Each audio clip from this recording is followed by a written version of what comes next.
Brand Bengaluru ಹೆಸರಲ್ಲಿ ಭೂದಾಹನ ಅನ್ನುವಂತಹ ಪ್ರಶ್ನೆ ಎದುರಾಗ್ತಾ ಇದೆ. ಬಿಡದಿ ಟೌನ್ಶಿಪ್ ವಿರುದ್ಧ ಕೇಸರಿ ಪಡೆ ಈಗ ರಣಕಹಳೆಯನ್ನ ಮೊಳಗಿಸ್ತಾ ಇದೆ. ಇಷ್ಟೊಂದು ಭೂದಾಹ ಇದೆ ಅಂದ್ರೆ ನಿಮಗೆ ಅಂತ ಆಕ್ರೋಶ ಹೊರಹಾಕ್ತಾ ಇದೆ. ಎಚ್ಡಿಕೆ ಬೆನ್ನಲ್ಲೇ ಹೋರಾಟಕ್ಕೆ ಇಳಿದಿದ್ದಾರೆ ಬಿಜೆಪಿ ನಾಯಕರು. ಬೆಂಗಳೂರಿನ ಫ್ರೀಡಂ ಪಾರ್ಕ್ನಲ್ಲಿ ಬಿಜೆಪಿ ಪ್ರೊಟೆಸ್ಟ್ ಮಾಡ್ತಾ ಇದೆ. ಒಂದೇ ವೇದಿಕೆಯಲ್ಲಿ ಬಿಜೆಪಿ ನಾಯಕರು ಘರ್ಜಿಸಿದ್ದಾರೆ. ಮಾಜಿ ಸಿಎಂ ಯಡಿಯೂರಪ್ಪ, ರಾಜ್ಯಾಧ್ಯಕ್ಷ ಬಿವೈ ವಿಜಯೇಂದ್ರ, ಆರ್ ಅಶೋಕ್, ಕೇಂದ್ರ ಸಚಿವೆ ಶೋಭಾ ಕರಂದ್ಲಾಜೆ, ಶಾಸಕ ಅಶ್ವಥ್ ನಾರಾಯಣ್ ಸೇರಿ ಹಲವಾರು ನಾಯಕರು ಹೋರಾಟದಲ್ಲಿ ಭಾಗಿಯಾದರು. ರೈತರ ವಿರುದ್ಧ ಹಾಕಿರುವಂತಹ ಕೇಸ್ ವಾಪಸ್ ಪಡಿಬೇಕು ಅಂತ ಪಟ್ಟು ಹಿಡಿದಿದ್ದಾರೆ. ಸದನದ ಒಳಗೆ ಮತ್ತು ಹೊರಗೆ ಹೋರಾಟ ಮಾಡ್ತೀವಿ ಅಂತ ಎಚ್ಚರಿಕೆ ಕೂಡ ಕೊಟ್ಟಿದ್ದಾರೆ. ಇನ್ನು ಬಿಜೆಪಿ ನಾಯಕರು ರಾಜ್ಯ ಸರ್ಕಾರಕ್ಕೆ ಎಚ್ಚರಿಕೆ ಕೂಡ ಕೊಟ್ಟಿದ್ದಾರೆ. ನಾವು ಸದನದ ಒಳಗೂ ಹೋರಾಟ ಮಾಡ್ತೀವಿ, ಸದನದ ಹೊರಗೂ ಕೂಡ ಹೋರಾಟವನ್ನು ರೂಪಿಸಬೇಕಾಗತ್ತೆ ಅಂತ ರಾಜ್ಯ ಸರ್ಕಾರಕ್ಕೆ ಎಚ್ಚರಿಕೆ ಕೂಡ ಕೊಟ್ಟಿದ್ದಾರೆ. ಇನ್ನು ಎಲ್ಲ ನಾಯಕರು ಒಂದೇ ವೇದಿಕೆಯಲ್ಲಿ ಹೋರಾಟಕ್ಕೆ ಇಳಿದಿರುವಂಥದ್ದು ಈಗ ಬಿಜೆಪಿ ಒಗ್ಗಟ್ಟು ಪ್ರದರ್ಶನಕ್ಕೂ ಕೂಡ ಮುಂದಾಗ್ತಾ ಇದೆ.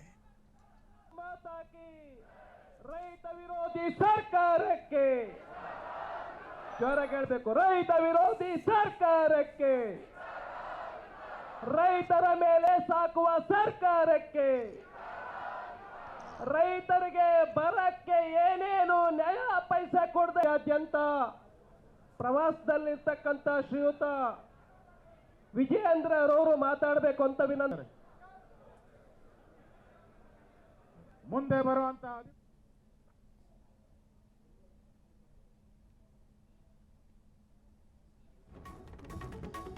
ಇನ್ನು ರಾಜ್ಯ ಸರ್ಕಾರದಿಂದ ಲ್ಯಾಂಡ್ ಮಾಫಿಯಾ ನಡೀತಾ ಇದೆ ಅಂತ ಬೆಂಗಳೂರಿನಲ್ಲಿ ಕೇಂದ್ರ ಸಚಿವೆ ಶೋಭಾ ಕರಂದ್ಲಾಜೆ ಕಿಡಿಕಾರಿದ್ದಾರೆ. ಅಣ್ಣ ತಮ್ಮ ಇಬ್ಬರು ಭೂ ಮಾಫಿಯಾ ನಡೆಸ್ತಾ ಇದ್ದಾರೆ. ರೈತರ ವಿರುದ್ಧ ಕಾಂಗ್ರೆಸ್ ಸರ್ಕಾರ ನಡೆದುಕೊಳ್ತಾ ಇದೆ. ಕೆಲ ರೈತರು ಜಮೀನು ಕೊಟ್ಟರೂ ಕೂಡ ಪರಿಹಾರ ಸಿಗೋದಿಲ್ಲ. ಕೃಷ್ಣಾ ಮೇಲ್ದಂಡೆ ರೈತರಿಗೆ ಇನ್ನೂ ಪರಿಹಾರ ಸಿಕ್ಕಿಲ್ಲ. ಇದು ಲ್ಯಾಂಡ್ ಮಾಫಿಯಾ ಅಂತ ಶೋಭಾ ಕರಂದ್ಲಾಜೆ ಆಕ್ರೋಶ ಹೊರಹಾಕಿದ್ದಾರೆ.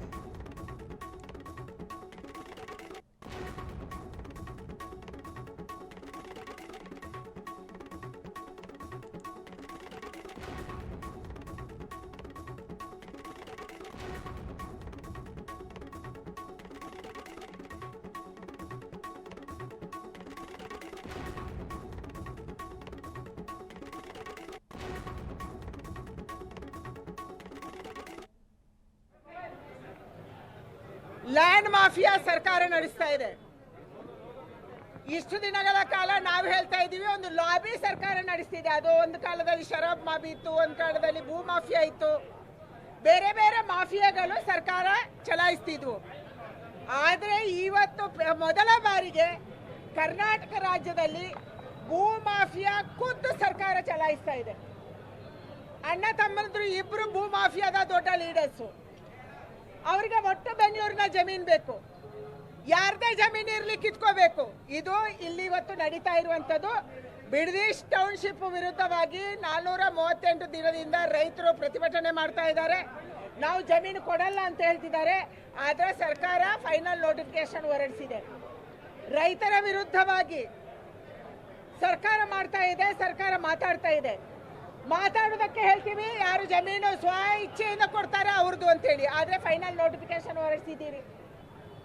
ಎಲ್ಲೇ RR ಕಾನೂನು 2013 ಪ್ರಕಾರ ಇವತ್ತು ಯಾರಿಗೆ ಸರಿಯಾದ ಜಮೀನಿನ ರೆಕಾರ್ಡ್ಸ್ ಇಲ್ಲ, ಸಮಸ್ಯೆ ಇದೆ, ಅಣ್ಣ ತಮ್ಮಂದ್ರ ಜಗಳ ಇದೆ, ಇವ್ರು ಯಾರಿಗೂ ಕೂಡ ಪರಿಹಾರ ಸಿಗಲ್ಲ.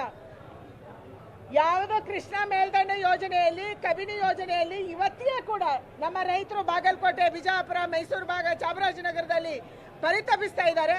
ಅದಕ್ಕಿಂತ ಕೆಟ್ಟ ಪರಿಸ್ಥಿತಿ ಬಿಡದಿಯಲ್ಲಿ ಬರುವಂಥದ್ದಿದೆ. ಹೈನುಗಾರಿಕೆಗೆ ಹೆಸರಾದಂತ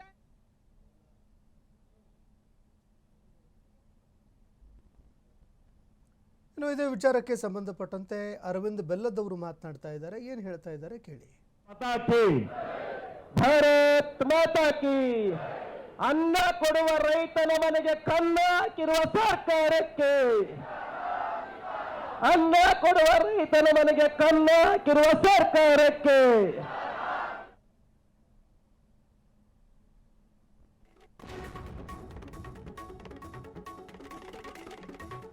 ಇದು ಕಾಂಗ್ರೆಸ್ಗೆ ಚಿನ್ನದ ಮೊಟ್ಟೆ ಇಡುವಂತಹ ಕೋಳಿ. ಬೆಂಗಳೂರಿನಲ್ಲಿ ವಿಪಕ್ಷ ನಾಯಕ ಆರ್ ಅಶೋಕ್ ಅವರು ವಾಗ್ದಾಳಿ ನಡೆಸಿದ್ದಾರೆ. ರೈತರ ವಿರೋಧ ಇದ್ರೂ ಕೂಡ ಈ ಯೋಜನೆಯನ್ನ ಮಾಡ್ತಾ ಇದ್ದಾರೆ. ಬಿಡದಿ ಟೌನ್ಶಿಪ್ನಿಂದ ಲಕ್ಷಾಂತರ ಜನರಿಗೆ ತೊಂದರೆ ಆಗ್ತಾ ಇದೆ. ಡಿಕೆಶಿ ಹಠಮಾರಿತನದಿಂದ ಯೋಜನೆ ನಡೀತಾ ಇದೆ. ಇದು ಮುಂದೆ 20-30 ಸೈಟ್ ಕಾಂಗ್ರೆಸ್ಗೆ ಕೈ ಬಿಟ್ಟು ಹೋಗುತ್ತೆ ಅನ್ನೋ ಭಯ ಇದೆ. ಗುಪ್ತಚರ ವರದಿ ಪ್ರಕಾರ ಕಾಂಗ್ರೆಸ್ ಪಕ್ಷಕ್ಕೆ ಇದು ಹೊಡೆತ ಕೊಡುತ್ತೆ. ಯೋಜನೆಯಲ್ಲಿ ಬಿಜೆಪಿಯ ಯಾವುದೇ ಪಾತ್ರಗಳು ಇಲ್ಲ ಅಂತ ಮಾತಾಡಿದ್ದಾರೆ.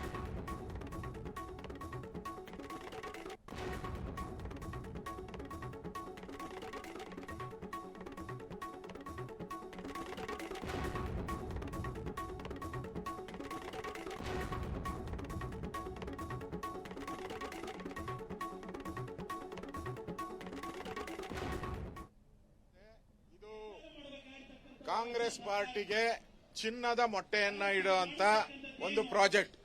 ಇಲ್ಲಿ ಚಿನ್ನದ ಗಣಿ ಇದೆ, ಅದನ್ನ ಲೂಟಿ ಮಾಡಿ ತೆಗೆದುಕೊಂಡು ಹೋಗಬೇಕು ಅನ್ನೋದು ಕಾಂಗ್ರೆಸ್ ಪಾರ್ಟಿಯ ಹುನ್ನಾರ. ಅದಕ್ಕೋಸ್ಕರ ಈ ಪ್ರಾಜೆಕ್ಟ್ ಅನ್ನ ಜನಗಳ ರೈತರ ವಿರೋಧ ಇದ್ರೂ ಕೂಡ ಇವತ್ತು ಈ ಪ್ರಾಜೆಕ್ಟ್ ಅನ್ನ ಮಾಡ್ತಾ ಇದ್ದಾರೆ. ಇದರಲ್ಲಿ self interest, not public interest. ಅದಕ್ಕೋಸ್ಕರ ನಾವು ಈ ಪ್ರಾಜೆಕ್ಟ್ ಬಿಡಬೇಕು, ಕೈ ಬಿಡಬೇಕು. ಇದು ರೈತ ವಿರೋಧಿ ಪ್ರಾಜೆಕ್ಟ್. ಇದು ನೀವು ಮಾಡೋದ್ರಿಂದ ಅಲ್ಲಿ ಲಕ್ಷಾಂತರ ಎಕರೆ ಲಕ್ಷಾಂತರ ಜನಕ್ಕೆ ತೊಂದರೆ ಆಗ್ತಾ ಇದೆ. ಈ ಪ್ರಾಜೆಕ್ಟ್ ಮಾಡೋದ್ರಿಂದ ರಾಜ್ಯದ ಒಂದು ಆದಾಯ ಏನ್ ಬರ್ತದೆ ಅಗ್ರಿಕಲ್ಚರ್ ಇಂದ, ಅದು ಕುಂಠಿತ ಆಗ್ತದೆ. ಅದರಿಂದ ಈ ಡಿ ಕೆ ಶಿವಕುಮಾರ್ ಹಠಮಾರಿತನದಿಂದ ಇದು ನಡೀತಾ ಇರೋದು. ಬೇರೆ ಯಾವುದೇ ಮಂತ್ರಿಗಳಿಗೆ, ಕಾಂಗ್ರೆಸ್ ಮಂತ್ರಿಗಳಿಗೆ ಇಂಟ್ರೆಸ್ಟ್ ಇಲ್ಲ. ಇದರಿಂದ 20 ಇಂಟೆಲಿಜೆನ್ಸ್ ಮೆಸೇಜ್ ಏನು ಹೋಗಿದೆ, ಇದರಿಂದ 20-30 ಸೀಟು ಕಾಂಗ್ರೆಸ್ ಪಾರ್ಟಿಗೆ ಹೋಗುತ್ತೆ, ಕೈ ಬಿಟ್ಬಿಡಿ ಅಂತೇಳಿ ಕಾಂಗ್ರೆಸ್ ಪಾರ್ಟಿಯವರು ಆಗ್ಲೇ ಒತ್ತಡ ಹಾಕ್ತಾರೆ. ಆದರೆ ಇಂಡಿವಿಜುವಲ್ ಡಿ ಕೆ ಶಿವಕುಮಾರ್ ಅವರ ಹಠಮಾರಿತನದಿಂದ ಈ ಪ್ರಾಜೆಕ್ಟ್ ಅನ್ನ ಮಾಡಕ್ಕೆ ಹೊರಟಿದ್ದಾರೆ. ನಾವು ಕೇಳೋದು, ಪದೇ ಪದೇ ಡಿ ಕೆ ಶಿವಕುಮಾರ್ ಅವರು ದಾರಿ ತಪ್ಪಿಸ್ತಾರೆ, ಮಾಧ್ಯಮನೂ ದಾರಿ ತಪ್ಪಿಸಿದ್ದಾರೆ. ಮಾತೆತ್ತರೆ ಡಿ ಕೆ ಶಿವಕುಮಾರ್ ಆಸ್ತಿ ಎಷ್ಟು, ಕುಮಾರಸ್ವಾಮಿ ಅವರ ಜಮೀನು ಎಲ್ಲೆಲ್ಲಿದೆ, ಅವರ ಶ್ರೀಮತಿಯವರ ಜಮೀನು ಎಲ್ಲಿದೆ, ಇದ್ರ ಬಗ್ಗೆ ಪ್ರಸ್ತಾವ ಮಾಡ್ತಾರೆ. ಇಲ್ಲಿ ಪ್ರಸ್ತಾವ ಮಾಡಬೇಕಾಗಿರೋದು ಬಿಡದಿ ಪ್ರಾಜೆಕ್ಟ್ ಅಲ್ಲಿ ರೈತರ ಜಮೀನು ಬಿಡ್ತಿರೋ ಇಲ್ಲೋ ಅದು ಬಿಟ್ಬಿಟ್ಟು ಕುಮಾರಸ್ವಾಮಿದು ಆಸ್ತಿ ಎಷ್ಟು, ಕುಮಾರಸ್ವಾಮಿ ಜಮೀನು ಎಷ್ಟಿದೆ, ಅವ್ರ ಕುಟುಂಬದ, ಅದೆಲ್ಲ ನಮಗೇನ್ ಬೇಕಾಗಿದೆ. ಇದು ಇಂಡಿವಿಜುವಲ್ ಫೈಟ್ ಅಲ್ಲ, ಇದು ರೈತರ fight. D K Shivakumar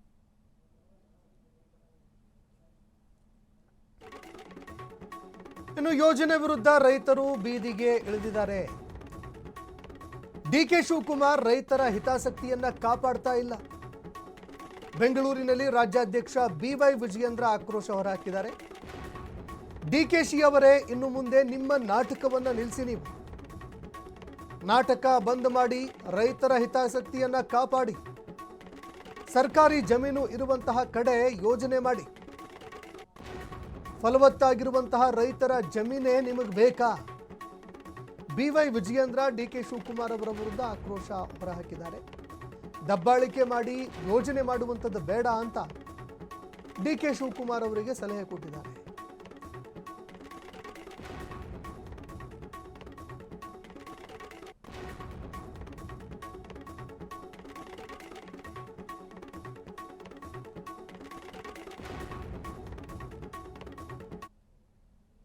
D K Shivakumar ಅವರು ರೈತರ ಹಿತಾಸಕ್ತಿಯನ್ನ ಕಾಪಾಡುವ ಬದಲಾಗಿ ರಿಯಲ್ ಎಸ್ಟೇಟ್ ಮಾಲೀಕರ ಹಿತಾಸಕ್ತಿಯನ್ನ ಕಾಪಾಡೋದಕ್ಕೆ ಹೊರಟಿದ್ದಾರೆ. ಹಾಗಾಗಿ ನಾನು ಮಾನ್ಯ ಮುಖ್ಯಮಂತ್ರಿಗಳಿಗೆ ಆಗ್ರಹ ಪಡಿಸ್ತೇನೆ, ನಿಮ್ಮ ಕಮಿಟಿಯ ನೆಪದಲ್ಲಿ ನಾಟಕವನ್ನ ಬಂದ್ ಮಾಡಿ ಇಬ್ಬರು ಮುಖ್ಯಮಂತ್ರಿಗಳಾಗಿ ರಾಜ್ಯದ ರೈತರ ಹಿತಾಸಕ್ತಿಯನ್ನ ಕಾಪಾಡಬೇಕಾಗ್ತದೆ, ಬಿಡದಿ ಭಾಗದ ರೈತರ ಹಿತಾಸಕ್ತಿಯನ್ನ ಕಾಪಾಡಬೇಕಾಗ್ತದೆ. ನೀವು ಕಮಿಟಿ ಮಾಡಿ ನಾಟಕ ಮಾಡುವಂತ ಅವಶ್ಯಕತೆ ಇಲ್ಲ. ಅದ್ರ ಬದಲಾಗಿ ಎಲ್ಲಿ ಸರ್ಕಾರಿ ಜಮೀನಿದೆ ಅಲ್ಲಿ ನೀವು ಮಾಡ್ಕೊಳ್ಳಿ, ಅಥವಾ 70-80% ರೈತರು ಹೊಂದ್ಕೊಂಡ್ರೆ ಆಗ ಪ್ರಾಜೆಕ್ಟ್ ಮಾಡ್ತಕ್ಕಂಥದ್ದು ಊರ್ಜಿತ ಆಗ್ತದೆ. ಬಲವಂತವಾಗಿ ಗುಂಡಾಗಳನ್ನ ರೈತರ ಮನೆಗೆ ಕಳಿಸಿ ಒತ್ತಾಯ ಪೂರ್ವಕವಾಗಿ ಜಮೀನನ್ನ ಕಸ್ಕೊಳ್ಳಕ್ಕೆ ಹೊರಟಿದ್ದೀರಿ. ಕೃಷಿಗೆ ಯೋಗ್ಯವಾಗಿರ್ತಕ್ಕಂಥ ಜಮೀನನ್ನ ಕಸ್ಕೊಳ್ಳಕ್ಕೆ ಹೊರಟಿದ್ದೀರಿ. ಖಂಡಿತ ಯಾವುದೇ ರೈತರು ಇದಕ್ಕೆ ತಯಾರಿಲ್ಲ. ಹಾಗಾಗಿ ಗುಂಡಾಗರ್ದಿಯನ್ನ ಬದಿಗಿಟ್ಟು ರೈತರ ರಕ್ಷಣೆಗೆ ತಾವು ಬರಬೇಕು ಅನ್ನೋ ಆಗ್ರಹವನ್ನು ಭಾರತೀಯ ಜನತಾ ಪಾರ್ಟಿನೂ ಕೂಡ ಮಾಡ್ತಾ ಇದೆ. ಆದ್ರೆ ಮಾನ್ಯ ಮುಖ್ಯಮಂತ್ರಿಗಳು ಡಿ.ಕೆ. ಶಿವಕುಮಾರ್ ಅವರು ರೈತರ ಹಿತಾಸಕ್ತಿಯನ್ನ ಕಾಪಾಡುವ ಬದಲಾಗಿ ರಿಯಲ್ ಎಸ್ಟೇಟ್ ಮಾಲೀಕರ ಹಿತಾಸಕ್ತಿಯನ್ನ ಕಾಪಾಡೋದಕ್ಕೆ ಹೊರಟಿದ್ದಾರೆ. ಹಾಗಾಗಿ ನಾನು ಮಾನ್ಯ ಮುಖ್ಯಮಂತ್ರಿಗಳಿಗೆ ಆಗ್ರಹ ಪಡಿಸ್ತೇನೆ, ನಿಮ್ಮ ಕಮಿಟಿಯ ನೆಪದಲ್ಲಿ ನಾಟಕವನ್ನ ಬಂದ್ ಮಾಡಿ ಇಬ್ಬರು ಮುಖ್ಯಮಂತ್ರಿಗಳಾಗಿ ರಾಜ್ಯದ ರೈತರ ಹಿತಾಸಕ್ತಿಯನ್ನ ಕಾಪಾಡಬೇಕಾಗ್ತದೆ, ಬಿಡದಿ ಭಾಗದ ರೈತರ ಹಿತಾಸಕ್ತಿಯನ್ನ ಕಾಪಾಡಬೇಕಾಗ್ತದೆ. ನೀವು ಕಮಿಟಿ ಮಾಡಿ ನಾಟಕ ಮಾಡುವಂತ ಅವಶ್ಯಕತೆ ಇಲ್ಲ. ಅದ್ರ ಬದಲಾಗಿ ಎಲ್ಲಿ ಸರ್ಕಾರಿ ಜಮೀನಿದೆ ಅಲ್ಲಿ ನೀವು ಮಾಡ್ಕೊಳ್ಳಿ, ಅಥವಾ 70-80% ಅಷ್ಟು ರೈತರು ಒಪ್ಕೊಂಡ್ರೆ ಆಗ ಪ್ರಾಜೆಕ್ಟ್ ಮಾಡ್ತಕ್ಕಂಥದ್ದು ಊರ್ಜಿತ ಆಗ್ತದೆ. ಬಲವಂತವಾಗಿ ಗುಂಡಾಗಳನ್ನ ರೈತರ ಮನೆಗೆ ಕಳಿಸಿ ಒತ್ತಾಯ ಪೂರ್ವಕವಾಗಿ ಜಮೀನನ್ನ ಕಸ್ಕೊಳ್ಳಕ್ಕೆ ಹೊರಟಿದ್ದೀರಿ. ಕೃಷಿಗೆ ಯೋಗ್ಯವಾಗಿರ್ತಕ್ಕಂಥ ಜಮೀನನ್ನ ಕಸ್ಕೊಳ್ಳಕ್ಕೆ ಹೊರಟಿದ್ದೀರಿ. ಖಂಡಿತ ಯಾವುದೇ ರೈತರು ಇದಕ್ಕೆ ತಯಾರಿಲ್ಲ. ಹಾಗಾಗಿ ಗುಂಡಾಗರ್ದಿಯನ್ನ ಬದಿಗಿಟ್ಟು ರೈತರ ರಕ್ಷಣೆಗೆ ತಾವು ಬರಬೇಕು.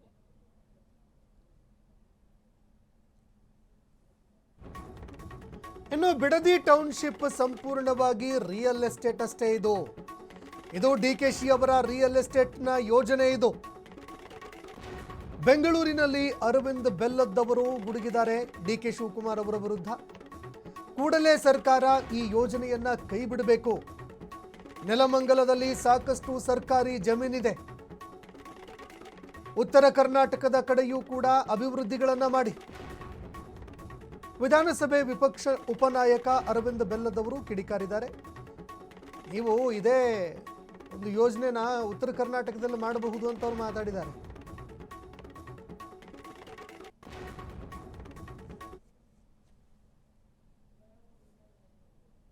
ಈ ಪ್ರಾಜೆಕ್ಟ್ ಇದೆಯಲ್ಲ, ಇದು ಕಂಪ್ಲೀಟ್ ರಿಯಲ್ ಎಸ್ಟೇಟ್ ಪ್ರಾಜೆಕ್ಟ್.